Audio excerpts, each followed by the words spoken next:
Hey everybody, welcome back into I35 Live. My name is Matt. With me as always is my friend Ryan. Hello. And we are here excited coming to you to talk about some sports on a beautiful Saturday night here in North Texas.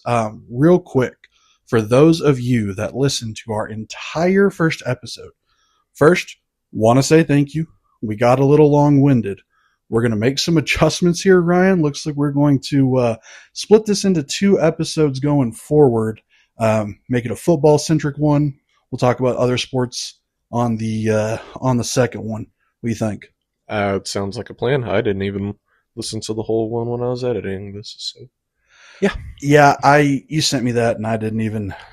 I listened to bits and pieces to try to look at some takes that I had made, but I did the exact same thing. So, welcome into episode 2. I35 Live here. This is going to be our football episode. We're going to talk about all things NFL and college football here.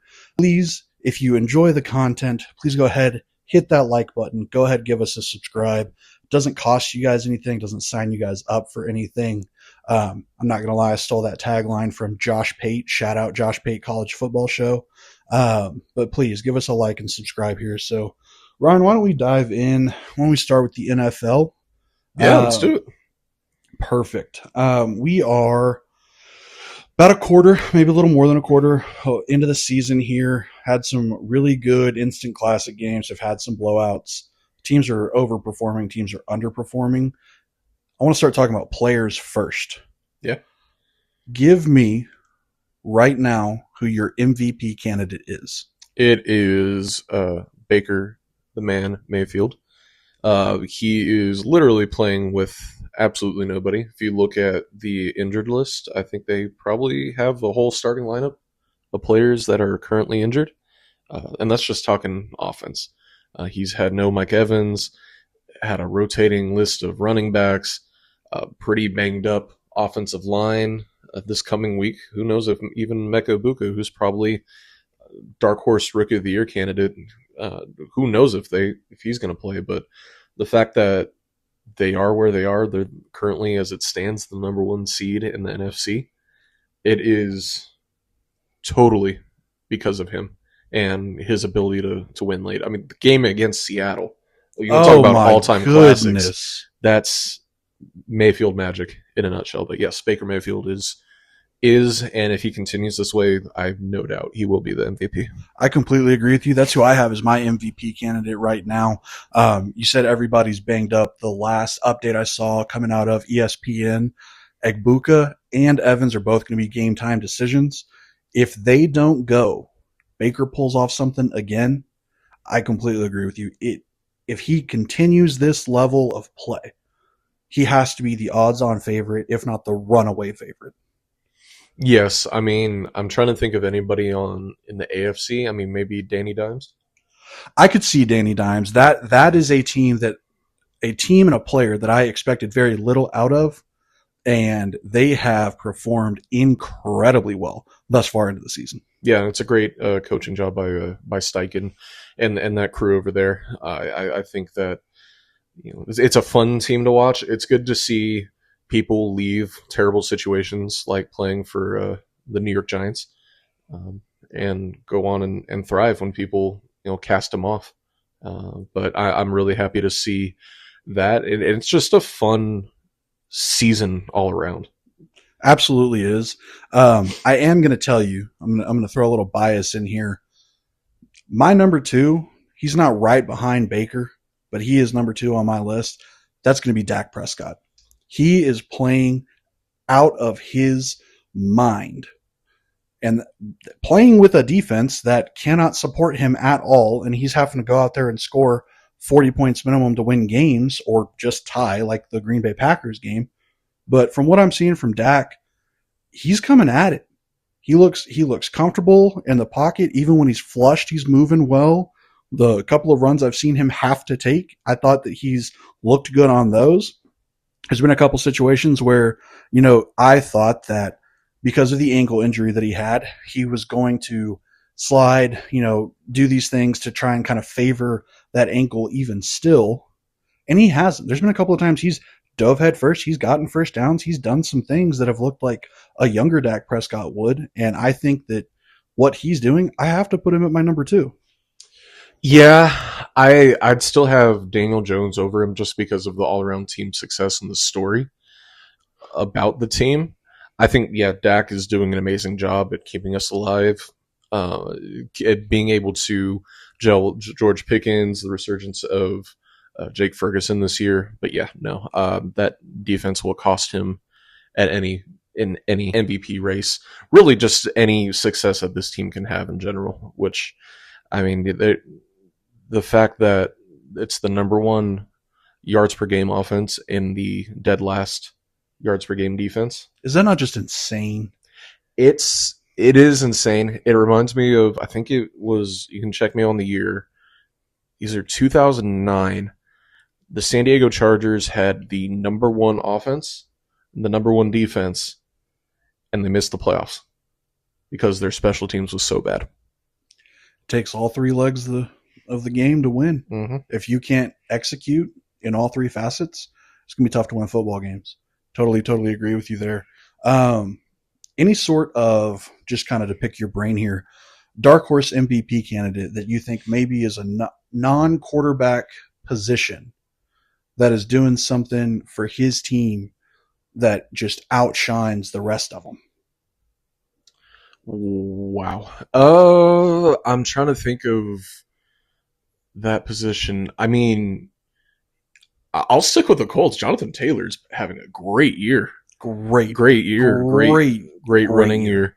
I'm trying to think of a receiver that I would pick. I mean, Jamar Chase prior to having Joe Flacco, having literally nobody to throw to, just insert generic white boy face, and that person's throwing to him, and he's still putting up the numbers he is. Again, that's just a complete shot in the dark. Let me give you mine. Bijan Robinson, Atlanta Falcons. Yeah, that he's gonna have a Pro Bowl type year. I would agree if you would have told me, if you'd tell me that he's like offensive player of the year. Yeah, sure, absolutely. No, that's a pretty good pick there. Yeah, I my boy out of Texas, man. I try to cheer for my Texas boys whenever they go into the pros. He was lighting it up in college, and man, he continues to light it up to this day. He does. He is absolutely phenomenal. The things that he does on the field, moving, shaking, catching passes out of the backfield, running a little 5-yard in or a little 10-yard slant coming out of the slot. It impresses me. So I think if I was going to put a non-quarterback player in that MVP conversation, I think it'd have to be him. Yeah, and credit to his offensive coordinator, Zach Robinson, who I'd like to talk about a little bit later. A little sneak peek. Awesome. Let's stay in the NFL here. Ryan, I've changed my Super Bowl matchup, but I've only changed it by 50%. Okay. So I originally had Buffalo and Green Bay. Green Bay has more or less let me down a little bit. That loss to Cleveland was anything less but impressive. And so I've gone ahead and I've gone to the dark side. I've got Buffalo and Philly.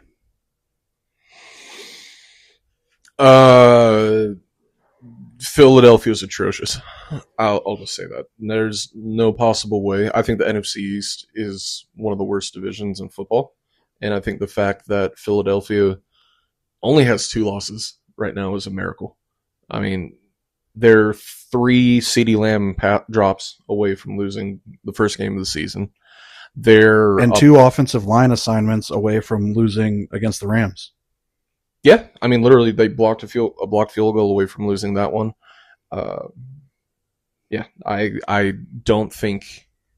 I think whoever wins the NFC East, I don't even think it would be Philly.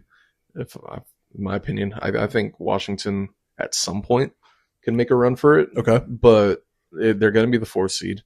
They're going to play probably someone from the NFC North. So if it's the Packers are going to kick their ass. Yeah, I would agree with that. So then give me your NFC team. I mean, are you thinking Detroit's going to the Super Bowl? Are you thinking, give me your NFC team? I don't think it's anybody out of the NFC West.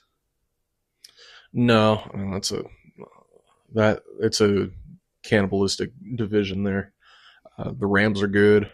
49ers somehow are good, which pisses me off to no end. And Seattle's good. Sam Darnold is doing a pretty good job over there with that team. I would say, yeah, it would have to be the Lions. I think everyone thought the Lions last year, but they were one of the bigger upsets we've seen in the playoffs in a long They time. were. I would say Detroit. I still have hope for Buffalo. Buffalo's kind of outside of the Cowboys, the team I've hitched all my hopes and dreams on because God knows the Cowboys will do anything in my lifetime. But yeah, no, I think it would be Detroit, and I think it'd still be Buffalo. I think How do you not love Josh Allen? you You can't not love the guy. not love the guy. Yeah, it is really hard to think of a team. I think we're also just dancing around that probably the Chiefs are just going to go back and Which upsets me to dance no their end. way. Please don't Yeah. let's not even talk about that. Yeah. I'm so happy that they are below 500. That makes me so happy. They beat the Lions. Yeah, they did because the Lions got down to the goal line, decided, oh, let's throw a pass to our quarterback who doesn't know how to get set before the ball gets snapped. So that's yeah, I don't the Lions, man, and the Chiefs, they just but let me throw something else at you that is I'm going to say it's a hot take for a Super Bowl matchup, okay? They are currently two first place teams in their respective divisions. Tampa Bay versus New England. I think New England has the schedule to get there. I think at some point, like as much as we said about Baker Mayfield, if It catches up. The magic runs out. it will catch up to them. The injury luck always catches up. So I think that it would be nice to see them do good in Tampa Bay. I don't see it happening. I think they will run out of steam. I think Baker looks already injured every single time. I mean, when he gets up, he's trying to show that moxie, but at the same time, he's dying internally. He's not a young buck anymore, man. He's a vet. I know, which is crazy. But I also think New England has the schedule for going for them, but I still think they're gonna end up blowing it in the playoffs because they're young. First year, I mean, Vrabel's a veteran coach, but that's a young team. They gotta learn how to win. It'd be cool to see them do good, which I can't believe I'm saying it'd be cool to see New England Patriots do good, but I don't see the two of them happening. Now let me make this clear to everybody listening. That is not my Super Bowl pick. Those are just two teams that I think would be incredibly fun to watch, maybe make a deep run in the playoffs. There's no guarantee that they're necessarily going to make a deep run in the playoffs. So just wanted to throw that out there. Let's get a little negative. Let's talk about some disappointments in the NFL. I've got 3 written down here. I've categorized them as slight disappointments, major disappointments, and just an absolute collapse. So, my slight disappointment, we've kind of already talked about them, the Detroit Lions. How are they disappointing? Well, their first game against the Packers was incredibly disappointing, I thought. And then I thought their game against the Chiefs was incredibly disappointing.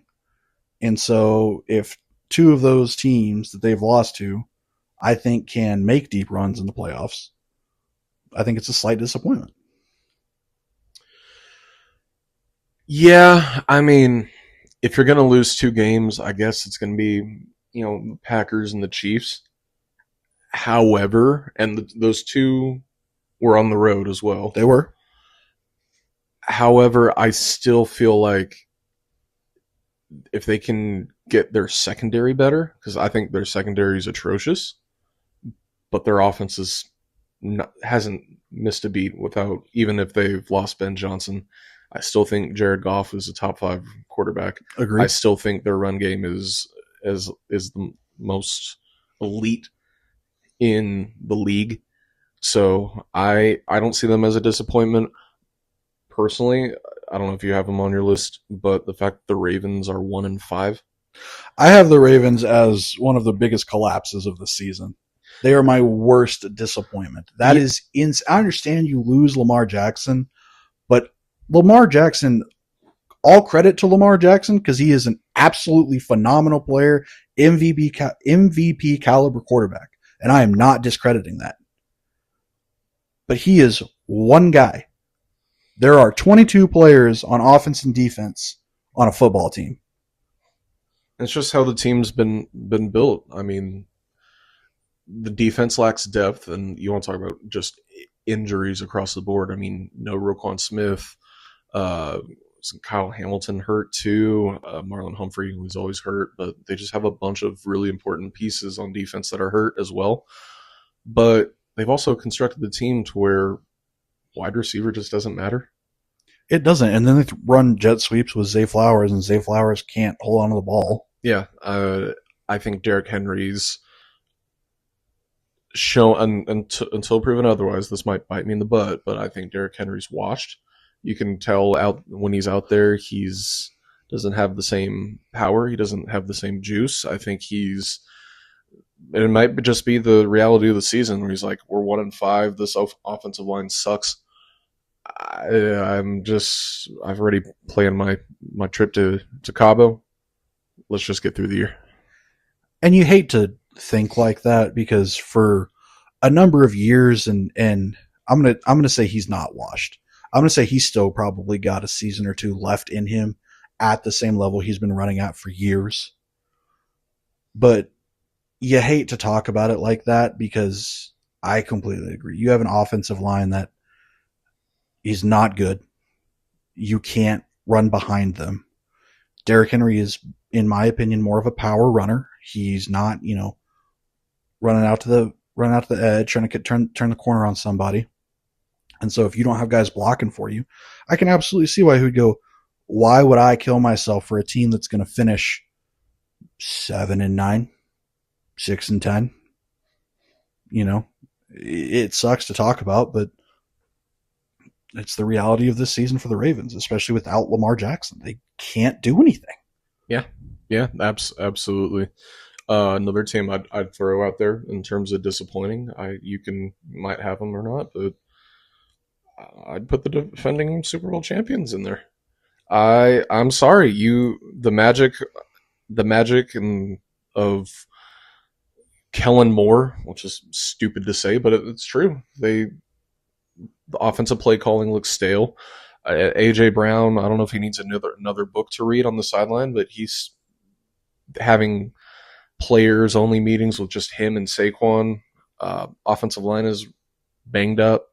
Defense doesn't look like the world beaters they were last year. If the NFL gave the referees the technology and the wherewithal to call that stupid tush push and officiate it the way that they are supposed to, I don't think the Eagles currently have a winning record. I would agree with that, but also even when they have to actually throw it out there, if you watch the Giants game, you have Devontae Smith wide open, and Jalen Hurts is like, let's throw it 10 yards ahead of him and just miss him completely. Like that could have changed the game there, but you don't really have a quarterback that can throw. Yeah, he's won a Super Bowl. So is Trent Dilfer. Who cares? Like So is Joe Flacco. So is Joe Flacco. So is Nick Foles. All three of those guys mentioned could throw the ball better than Jalen Hurts. So yes, it doesn't matter in the grand scheme of things, but also if you can't run the ball like you could last year and you can't stop the way you were able to stop last year, yeah, they're going to be in trouble. And their schedule, playing a first place schedule, playing just the gauntlet of teams. I'll give them that. They've played just an absolute gauntlet of teams, and they've passed relatively well. But at the same time, like they didn't complete a single pass against Tampa Bay. They should have dog walked Tampa Bay. and they let him off the hook, almost at least. Yeah. No, I completely agree. I completely agree with that. I'm going to totally misquote this stat that I saw because I should have written it down and I didn't. And I'm going to go on memory recall, and that's not going to go well. But I believe the Eagles have a losing record anytime Jalen has to throw the ball more than like 20 times a game. I'd believe that. Yeah, you see his stat line, and I think for like the first 2 or 3 weeks he had 400 something yards passing. Well, that's it. Yeah. So yeah, I sometimes you get lucky in this league. I think so far their record is less about how good they are and more about the luck that they've gotten. They have a good special teams. I'll give them that. That's helped them. I mean, it helped them win a game against the Rams. Yeah. Yeah, I'm gonna keep us in the same division here. Dude, the Cowboys. Not even the Cowboys as a team are a disappointment, but our defense is the most atrocious thing I think I've ever seen. It is so bad. You let Rico Dowdle have the revenge game of all revenge games in my recent memory, at least. Bro had over 200 something scrimmage yards, had like 2 or 3 tuds.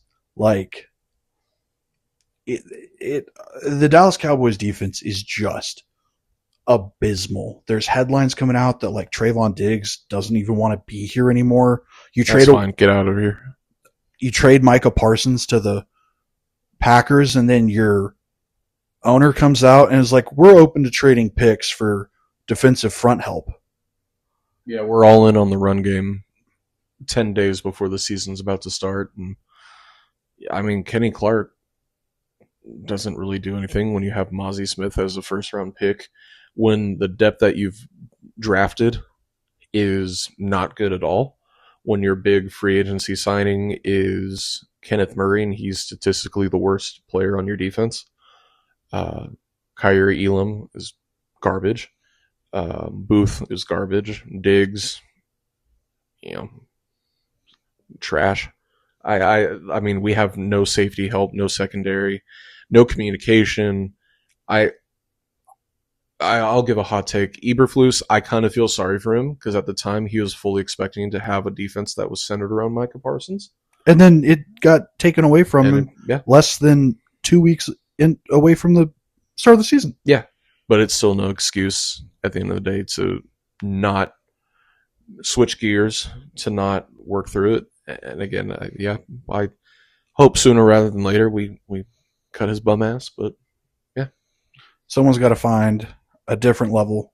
Someone's got to shift into a different gear if the Cowboys are going to. The Cowboys have the ability this season to do something that is statistically almost impossible, and that is finish a season that has an odd number of games at 500. somewhere Jason Garrett is lighting a cigar, pouring himself a nice glass of whiskey, and thinking I've done my job. It's it's insane. I want to back my team. You want to back your team as a fan. You put all this time, you put all this energy, you put money into this team, buying tickets, buying merchandise, and it's just a letdown. And the thing is our offense is great. Than what I was expecting it to be. Let me finish that thought. Yeah, I mean, yeah, it's a top offense in the league. You have a quarterback that is comfortable playing in Schottenheimer's scheme. You actually did a good job in signing Pickens, and once CD comes back, hopefully they can continue that chemistry. Yeah, I think you have the best tight end in the league right now that's playing at the level. He's not the best tight end, you know what I mean? Just having the best season so far Yeah, of the absolutely. tight ends. I think the patchwork offensive line that you're dealing with and the different combinations, are they great players? No, but they're playing at a good level. And the run game is actually fairly decent. We have a good offense. We have the best, and I will say the best kicker in the league. And our defense is so Swiss cheese, so full of holes that unless the boys are going to go out there and drop 50 every game, there's no guarantee of a win. No, not at all. I mean, you'd think Carolina would be a guaranteed win, but that was just a disaster. Yeah, you're right. There's no such thing as a guaranteed win when it comes to the Cowboys. So there's not. Let's let's move on. I don't want to. I'll sit here and rant about the Cowboys for the whole podcast. Um, I want to talk about college football. Let's do it.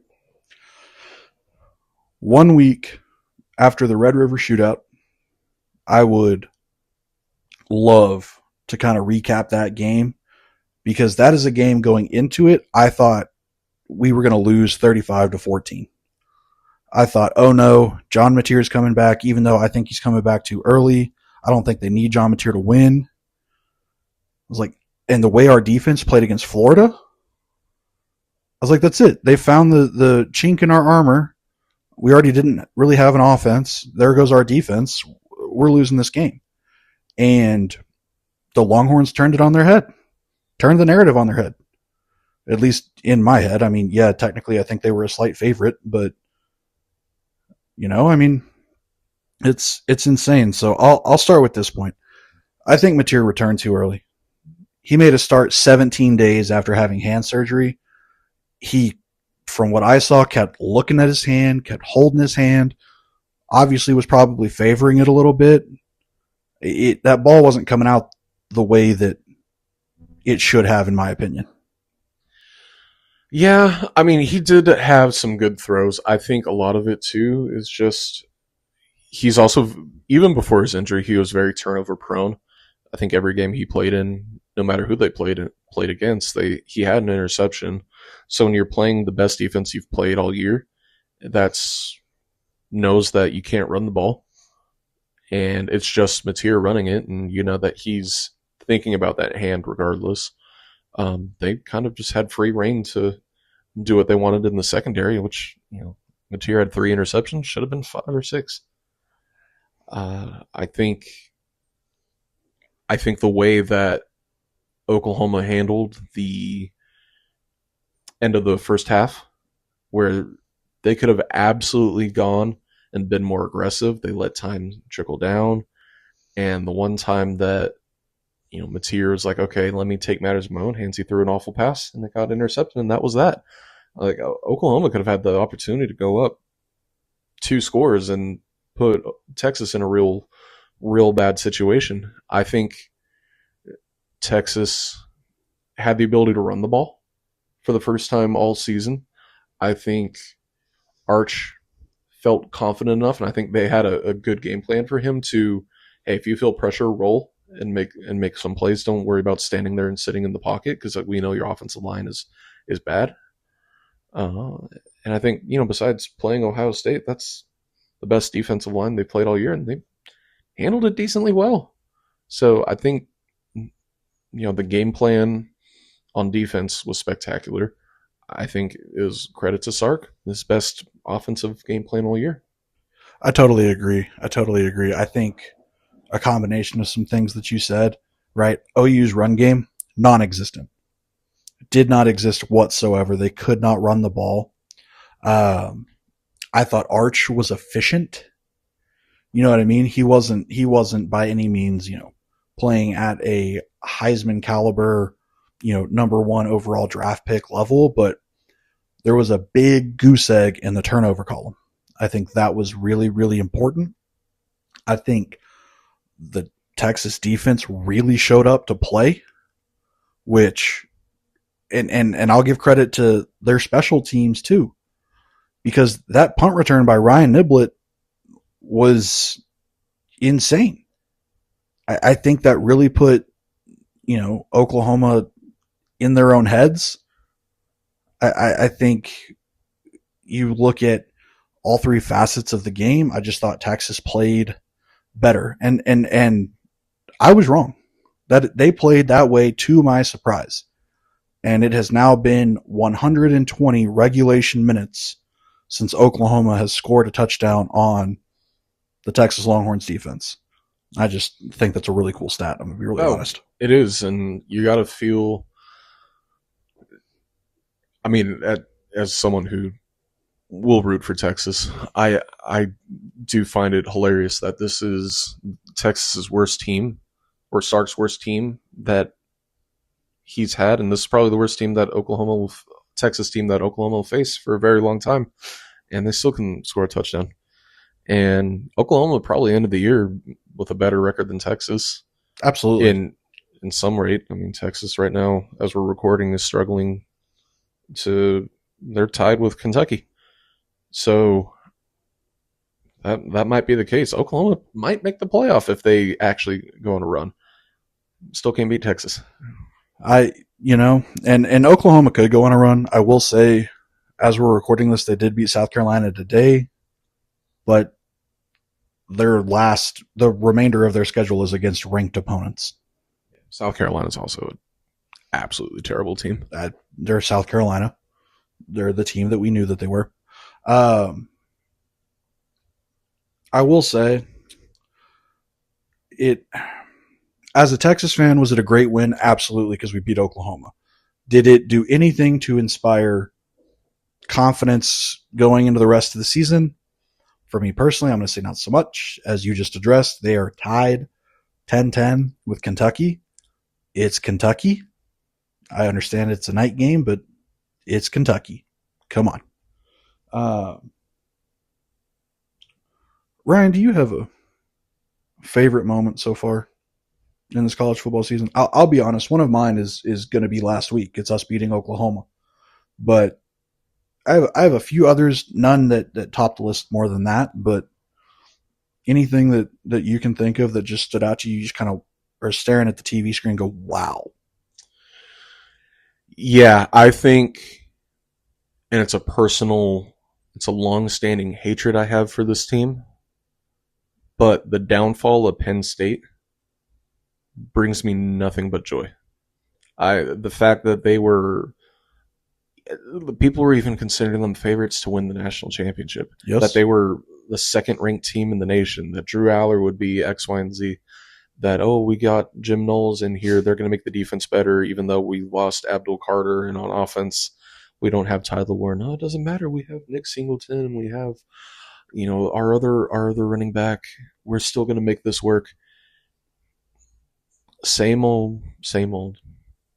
They play against Oregon. College Game Day shows up. Pat McAfee does Pat McAfee stuff. They show up and they do their funny little wideout that never seems to work. And for 55 minutes, Oregon showed them who was daddy. One of the best quotes I saw was in the tunnel. Dan Lanning, Oregon's coach, heard them all chant, "We are, we are," and he's like, "Yeah, we are about to lose." Keep saying that. And it was beautiful. And Penn State came back.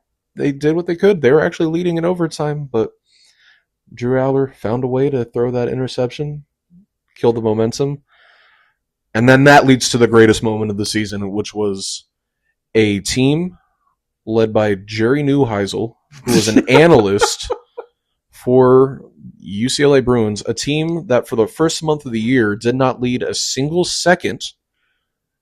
And that includes games against Northwestern and New Mexico, and proceeded to dog walk Penn State.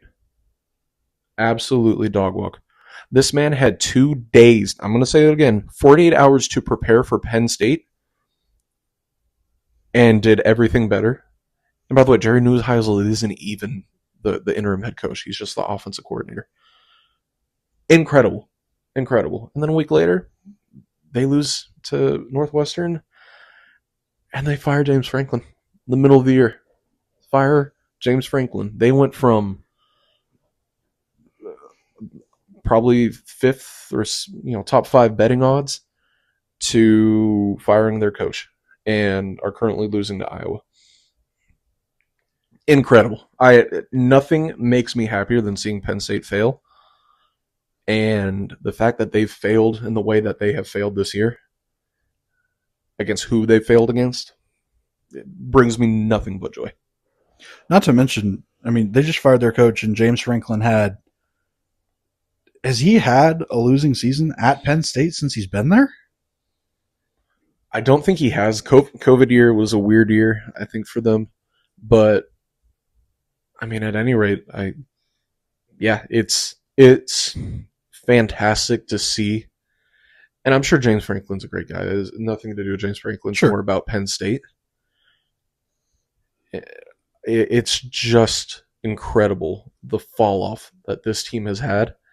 And they had to fire him. I get it. They had to do it. I'm all for if you got to do what you got to do sometimes. It's Sure. cutthroat in college football with the money that's invested in all of it. You got to.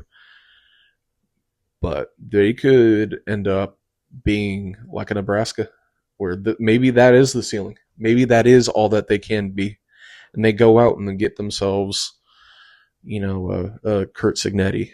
They go and get themselves a Matt Rule, a Mike Elko, a Manny, I forget his name. He's a defensive coordinator everywhere. But at any rate, they might have just hit their ceiling. And that's the beauty of it. Yeah, I know how much you can't stand Penn State, so I know how much you absolutely love their, I'm going to say, generational fall off in a season. Man, one of my favorite moments is a moment that just keeps happening, and it's ACC cannibalism. My God.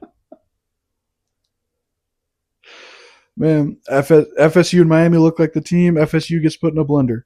Miami looks like the team. Miami gets put in a blender. Clemson has Dabo drove the team bus off a cliff. I mean, it's just, I mean, who's the favorite to win the ACC right now? Is it Georgia Tech? I mean, Georgia Tech right now, they've passed every test. Good, bad, or ugly. They've still passed the test. I still think it's going to be Miami. I think weekday games are always trouble, no matter who you're playing. Oklahoma State in 2011. But I think if they don't let it fester, I still think Miami is the clear-cut best team in the ACC. Yeah, I would agree with that. All right, we've talked about Miami. We've talked about Penn State. I just mentioned Clemson. That's 3 of the 4 teams that were, or I guess 3 of the 5 teams that were pretty highly favored coming into this college football season. The other 2 that have fallen off are Notre Dame and Texas. And, Texas was overrated to begin with. I completely agree. Here's the thing. I don't think we should have been ranked higher than 10. Higher than 10. I would have preferred to start the season at 15. And if we earned it, played our way into the top 10, okay, great. But I mean, hell, Arch Manning's touchdown to commercial ratio in game 1 was what? 13,000 to 1? Something like that. And I think it's more indicative of just where we are in college football right now. You don't have Georgia taking all the big recruits and dominating for two years straight. You don't have Alabama having 20 years of pure dominance, which this year might be an anomaly to that rule, so forget that. But they still lost to Florida State. And Florida State's trash. Yep. Trash. I mean, the parity. And this is what drives me crazy about just kind of what the college football landscape is. Everyone's saying, we want parity. We want parity. We don't want the same 3 teams winning. Now you got parity. Now you got Indiana. Now you got Ole Miss. Now you got Vanderbilt. Now you got I mean, Michigan won a national championship in the NIL era. You just think of the teams that are in the top 25 that a long time ago you would never think of. I mean, South Florida is in the top 25 right now. But then when they do good, it's they're not actually good. They're not actually good. It's like no, because you're programmed to think that they're not actually good. The reality is the the ceiling and the floor are significantly closer now. I mean, Texas Tech is by far the best team in the Big 12. They've spent millions upon millions because of big donors now, and they just lost to Arizona State. Yep. And I mean, and Texas Tech went into Utah and blew the doors down with their backup quarterback. So like it just embrace how fun it is. It is. This is college football. So just in general is so fun. I can't tell you how much fun I have watching Indiana. That is a team that in my mind ingrained since I don't know, I was a kid. It's a basketball school. You don't think about Indiana being good at football. We're going to start a week where Vanderbilt and Indiana are going to be in the top 10. I would agree with that. I think that happens. That's Vandy, why college football is the best. Vandy goes up. And I don't care if what people say. It is the best when everyone is sitting around alike. Yeah, it's the best when a basketball school and a baseball school go into the top 10 in the 8 people in football. 100%. So I'm still racking my brain, man. I need to know how a 2-loss Notre Dame team has never dropped out of. Well, I know they haven't dropped out of the top 25, but I mean, hell, have they dropped out of the top 15? Oh, they've had to. I think that game against A&M had to have done that. But credit to them. They can hang their hat on knowing that their 2 losses are to two of the 5 best teams in the league. I mean, prior to Miami losing, they lost to the number 2 team in the nation and the number 5 team in the nation. And their schedule is set up to where they're currently, as we're recording, probably facing their hardest test for the rest of the year. USC. And if they win that, they're going to be in. It's just how they have their schedule set up. It's how, and I will say too, Notre Dame is still a good team. Like CJ Carr is going to be a great quarterback for the next 2 to 3 years. So I won't discredit that. I mean, their defense is an issue, but I think it's just the way that they have their schedule set up. Let me throw some bias your way. I cannot stand the fact that A&M is undefeated and in the top 5. Oh my God. I know. I don't like it either, but at the same time, I think Marcel Reed is the truth. Their defense still has a lot to get through, but they work the portal very well. They got 2 receivers, Concepcion, and I'm forgetting the other receiver, but they're doing very well. They have probably one of the best offensive lines in the SEC, and I think they've managed so far to not go 8-4 A&M level. They still got. They're 7-0, so they can very well lose 4 of their last 5 games. But I think they're definitely one of the favorites. Besides, I know you're going to hate this, but besides Alabama, they're the favorites to play in the SEC championship game. Yeah, but here's the thing, man. Let's say A&M finish the season undefeated. They come into Austin, they win the Lone Star Showdown, they're undefeated at the end of the year. I'm still taking Bama in that game. Yeah, I think Bama has the Heisman Trophy favorite as their quarterback right now. Regardless, A&M's going to make the playoff, barring some absolute hilarious collapse. So I think, Ohio State can very well beat them. I still think Miami can beat them despite losing. I still think Oregon can beat them. Indiana can beat them. I I still think that if Texas can show up in the Cotton Bowl and handle OU the way they did, I don't see why they can't win a home game against A&M. They couldn't win a home game last year against Georgia. All right, get over it. No. And also, just a side note, I do hate the fact that fans threw trash on the field. That is awful. Don't disrespect the sport like that. I can't stand that, but I'm not going to go back to last year. Um, you said you said Alabama has the Heisman favorite as their quarterback. Do you have Ty Simpson number one on your Heisman list? 100%. 100%. Really? Yeah.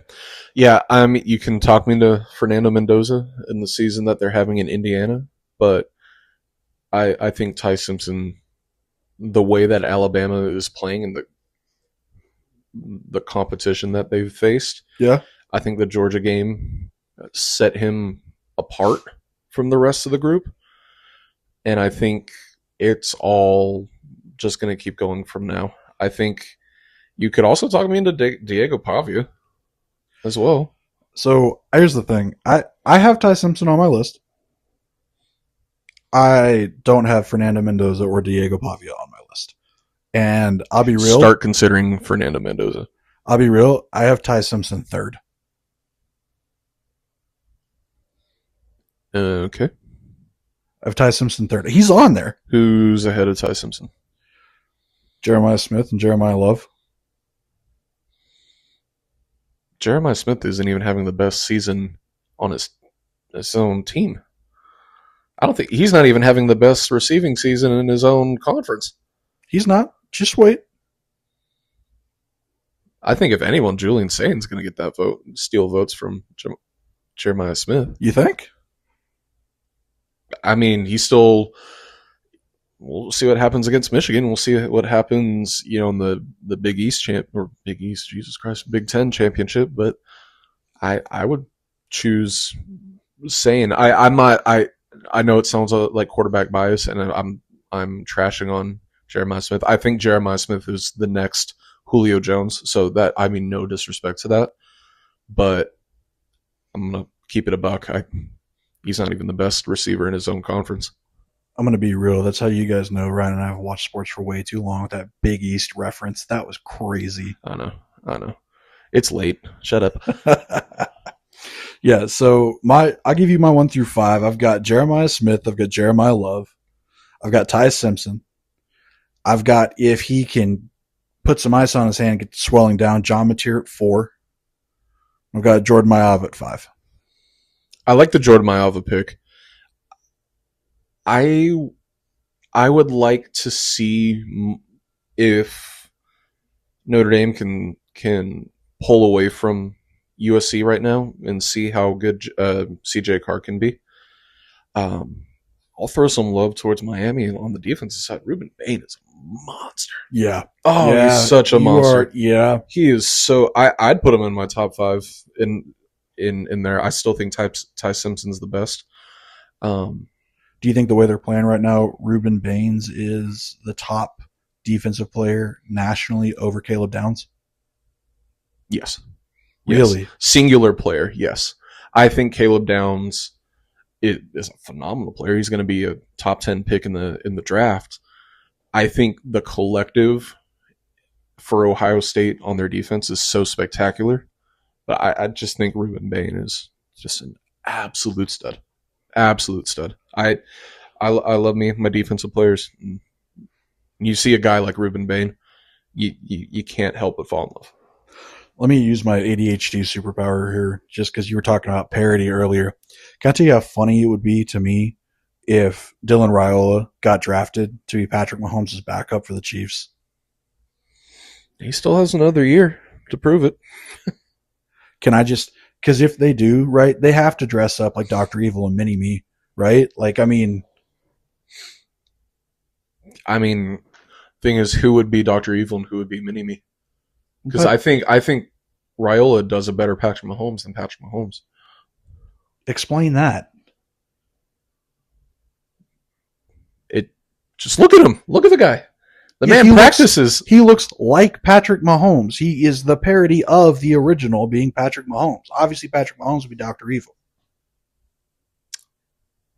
I don't know. I think sometimes I'm not saying he's a better quarterback than Patrick Mahomes. No. No, I know you're not saying No, that. I just think the way he's modeled himself and how blatantly obvious it is, no matter how much him or Matt Rule or try to downplay it, I think he can do a better Patrick Mahomes than Patrick Mahomes. You think it's because Dylan Raiola plays like the young gunslinger Patrick Mahomes, Exactly. not the vet Patrick Mahomes? Exactly. Okay. All right. I will concede to your point. I can see that. Yes, for clarification, I think everybody listening and myself included knows that you are not saying that Dylan Raiola is a better quarterback than Patrick Mahomes. That would be an insane take. An insane take. Um, man, I've got first off, just thank you to everybody listening. We love sitting here talking about sports. This is absolutely phenomenal. I was here with my friend and just go on rants about sports. So thank you everybody for listening here. Ryan, I've got some upcoming matchups going all the way through rivalry week. I'll list them off pretty quickly here. Anything jumps out at you, go ahead and tell me to stop, or we can revisit it.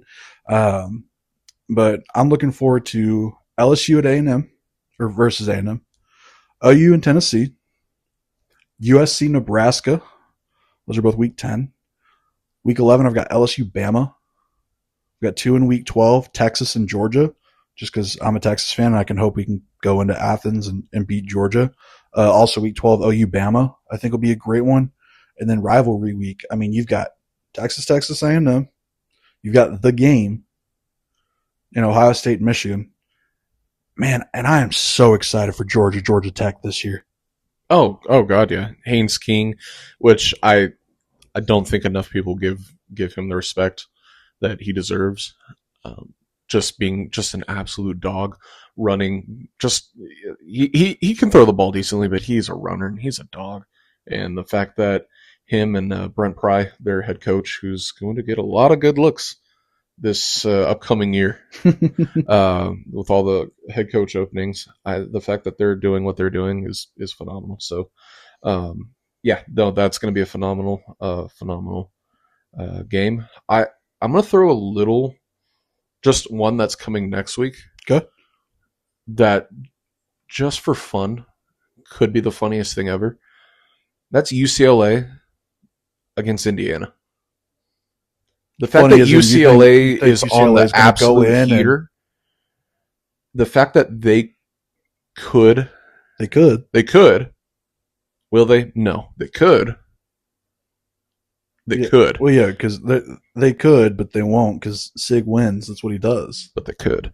But they could. You're correct. But any team could, Ryan. I mean, that's why the game's played on the field, not played on paper. Yeah. And I'll give some love to Big 12 and just how fun this conference is. I mean, It's because there's no clear front runner. Cincinnati, Utah, absolute fun game. UCF has gotten themselves off the mat. They play Baylor.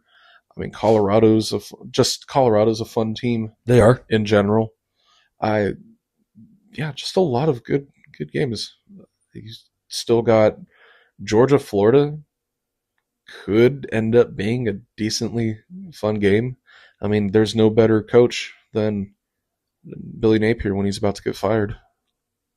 Is Clemson so bad they lose to South Carolina? Yes. I mean, they just lost to SMU today.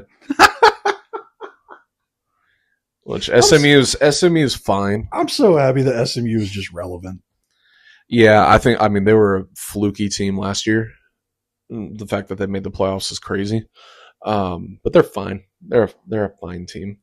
Texas Tech still has to play BYU. That'll be a good game. That'll be a good game. Oh yeah. Yeah. No, I'm thoroughly excited. I think one day down the line, we have to talk about North Carolina and the dumpster fire that is. Bill Belichick and his girlfriend.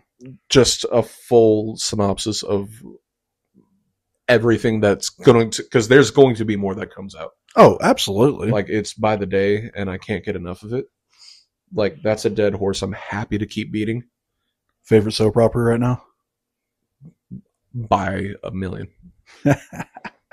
Does I know you cannot stand this school. I know you cannot stand this team. I know you pray for their downfall. But is Ohio State Penn State even going to be a game this year? No. No. Even if Penn State was still good and James Franklin was still there, I mean, it's James Franklin against top 10 teams. So no. Okay. No, that's and this is not just any top 10 team. This is the Ohio top State. the This top is the Ohio State. yeah, the top 10 team. Yes. Yes. I firmly believe that they're still going to go. They're going to go undefeated. They're going to go win it all. It's not even going to be close. We talked about parity and talked about all that, but this is a different breed of team They are watching right now. They are insanely good. They are insanely good. I will give you that. I want to talk about two guys, and then we'll get out of here.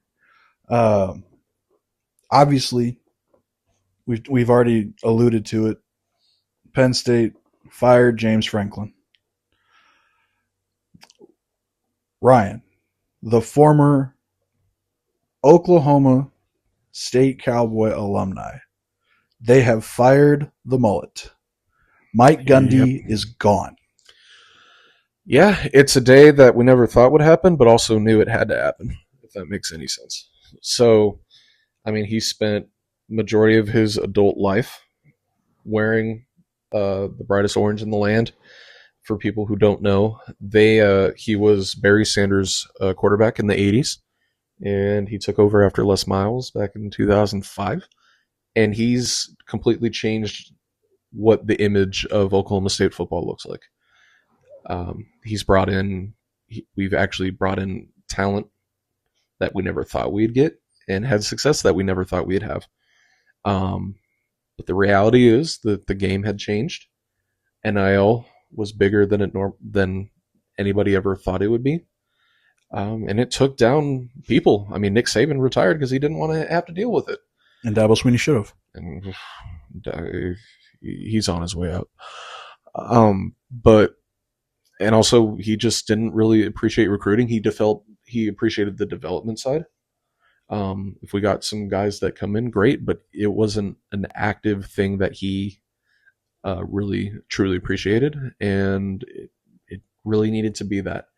And I think ever since T-Boone Pickens died, you could clearly see the downfall. We had some great years after that, 2011 and 2013, 2021 and 2023.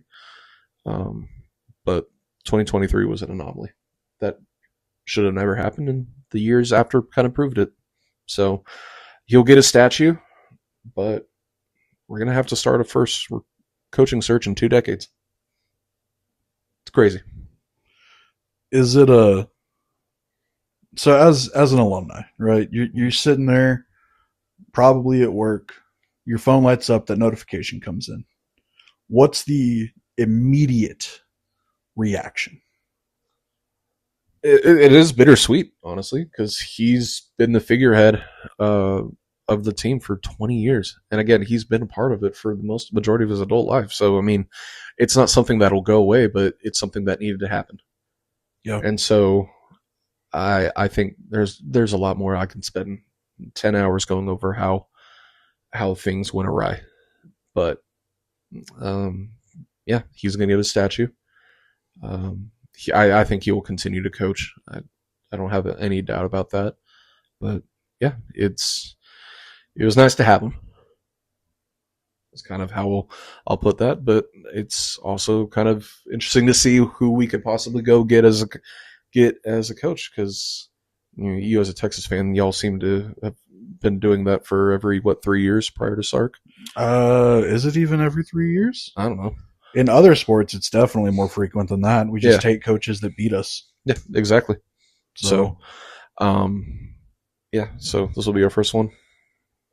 Awesome. Well, Ryan, Thank you so much.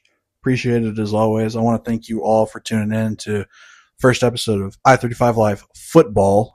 It is episode number 2, but this is just straight football. So thank you all so much for giving us your time. Again, quick reminder, please like the video, subscribe to the channel if you're new and you like the content. Thank you guys so much for coming out. For myself, I'm Matt. I'm Ren. Thank you guys so much. We'll see you next time. See you later. Go Pokes. Hail Jeff.